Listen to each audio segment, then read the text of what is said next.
سلامونه هیله یم چې تاسو به ټوله روغ جوړ خوشحاله یاست. د پښتو ساینس اکیډمي په چینل تاسو ټولو ته ښه راغلاست وایم. او د نن چې کوم ټاپک دی هغه به پر جي پي ایس باندې موږ خبرې وکړو چې د جي پي ایس څه شی دی او د جي پي ایس چې کوم ورکینګ دی هغه څنګه کیږي. یقینا تاسو به ټوله نن سبا چې کوم د ټکنالوژي زمانه ده او خلک په موټران کې یو لوکیشن نه ور معلوم، یو ځای نه ور معلوم، نو دی د جی پی ایس په ترو یا د انټرنیټ په ترو جی پی ایس یوز کی او هغه ته یو خاص لوکیشن درک چې کوم لوکیشن تا جون غوښتي هغه ته دروشي چې پلانې ځای په داسې کې دی، نو او هغه لار په هغه لار چې کوم لار دی دروشي چې کوم لار د کمپیوټر یا د موبایل دروشي نو ته پر هغه لار ولاړ شې او هغه ځای ته ځان ورسې.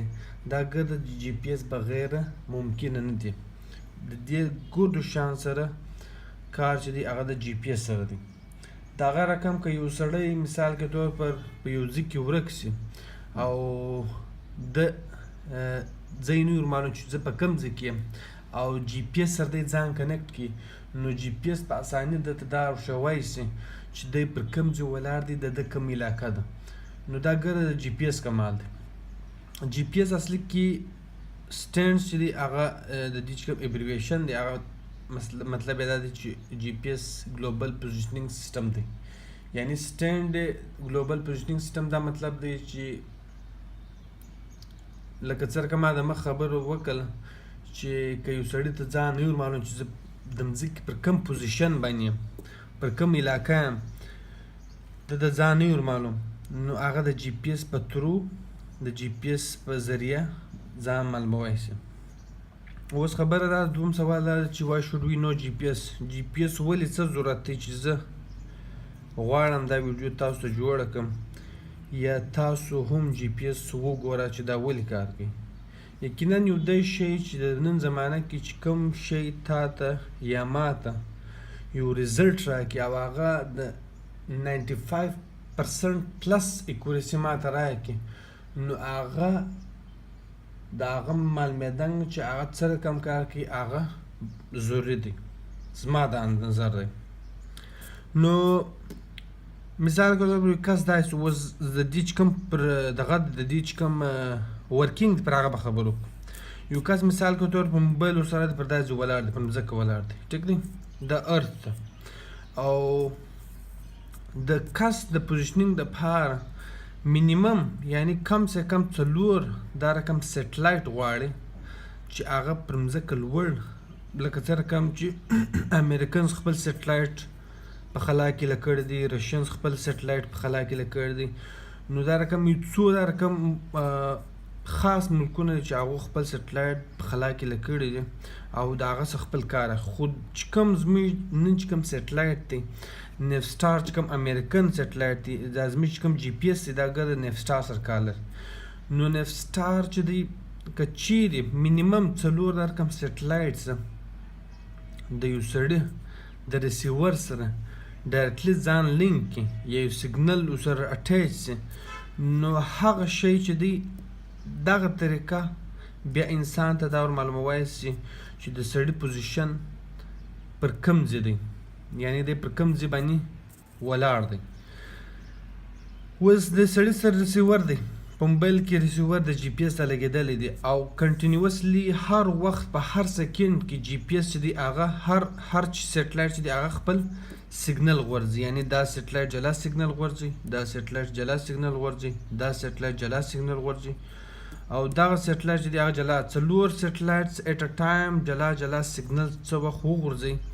نو هغه د دې د ریسیور سره هغه د موبایل چې کوم ریسیور دی هغه سیګنلز هغه ریسیو کړي. هر سیټلایټ څه وخت چې یو سیګنل غورځي په هغه کې 2 شیان ډېر ضروري دي. په هغه کې یو اکوریټ ټایم چې څه وخت هغه سیګنل هغه سیټلایټ غورځولی دی، یو به هغه سیګنل کې هغه ډیټا پرته وي، دوم په کوم ټیم چې سیټلایټ سیګنل وغورځوي په هغه وخت کې د سیټلایټ چې کوم پوزیشن دی هغه هم د سیټلایټ په سیګنل کې دغه دواړه چې کوم ډیټا دي accurate time of the satellite او satellite چې کوم پوزیشن دی اکچوال هغه په دغه ډیټا کې سټوري او هغه ترانسمیټ کی. څو د ترانسمیټ سي نو ریسیور دلته د موبایل کې د سړي په موبایل کې هغه ریسیور څه وخت هغه سیګنل ډیټیکټ کی نو د یو خاص الګوریتم بعد د یو خاص کیلکولیشن بعد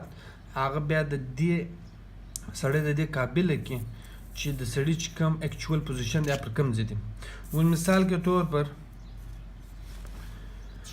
دا مځکه او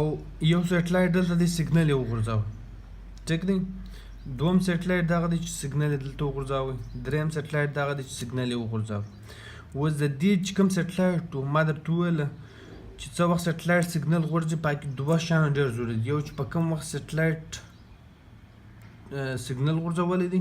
او یو د سیټلایټ کوم پوزیشن دی هغه په دا سیګنل کې د دوه ډیټا کې موجود دی. څو چې دی خپل ټایم او خپل سیټلایټ چې کوم خپل پوزیشن دی هغه وغورځي دلته ریسیو کی او دی به خپل ټایم او خپل چې کوم پوزیشن دی اکچوال هغه وغورځي هغه دلته ریسیو سي. خپل ټایم او خپل پوزیشن دلته دی وغورځي ترانسمیټ کی او هغه دلته ریسیو سي. نو د مینیمم څلورم سیټلایټ خپل پوزیشن او خپل چې کوم پوزیشن دی هغه وغورځي هغه ریسیو سي. دغه څلور رقمه چې څه وخت ډیټا د ریسیور له راسي نو په هغه ریسیور کې یو داسې الګوریتم یو داسې سرکټ لګېدلی چې هغه تا ته بیا دا در وښي چې ستا چې کوم پوزیشن دی هغه پر کوم ځای دی. نو دغه